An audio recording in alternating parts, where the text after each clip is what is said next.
Last night at around 1 a.m., my wife and small child walked to my car after a night at my bro-in-law's house. He lives in a sketchy suburban neighborhood, so we are always conscious of our surroundings. As I was getting ready to sit in the driver's seat, I noticed a black man staring at me with determined eyes.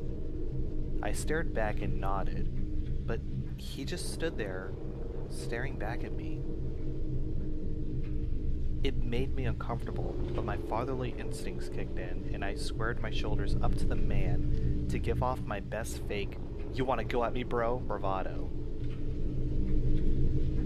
As I did, the man raised his hand and pointed at me as though to threaten me, then took off running faster than I had ever seen one person run.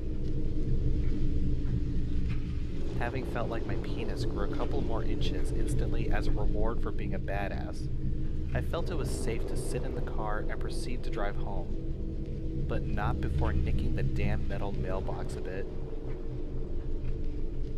I took off anyway, thinking I'd just tell them I hit it when I got home. We had to make a stop at the store for some milk, Slim Jims, of course, and other stuff.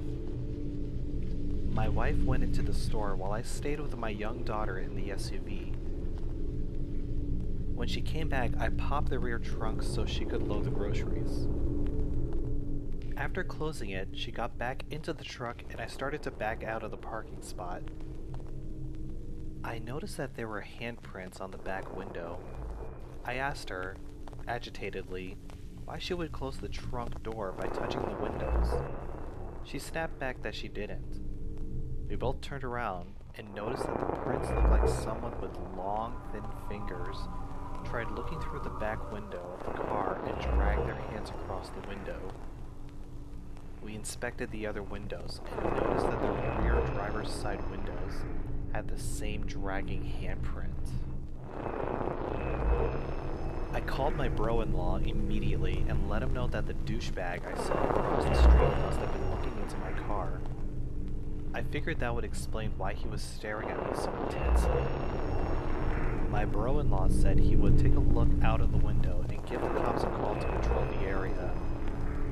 My wife, kid, and I were all pretty exhausted, so we shut off our phones and went straight to bed. This morning, both my wife and I had over 30 missed calls, all from my bro-in-law's wife. I called her back and she was in hysterics. I figured that their cars must have got broken in or vandalized. Guilt immediately filled my chest. Instantly, I knew I shouldn't have stared down at that guy like I did. Must have been payback, I thought. Then she started rambling about something being torn to pieces. Apparently, it was her neighbor's teenage daughter. Her body was found right on the side of my bro-in-law's house, in between his house and the victim's home. The poor girl apparently snuck out of her house to go out and was trying to re-enter when someone or something grabbed her and mauled her to death. She was disemboweled and had 2 of her limbs ripped from her body. As of now, they still have not recovered her right hand. My stomach dropped at the news. That black man was not staring me down. He was looking past me, petrified, and into the shadows at whatever was killing that young lady. He wasn't pointing at me. He was pointing at someone behind us, pointing at it.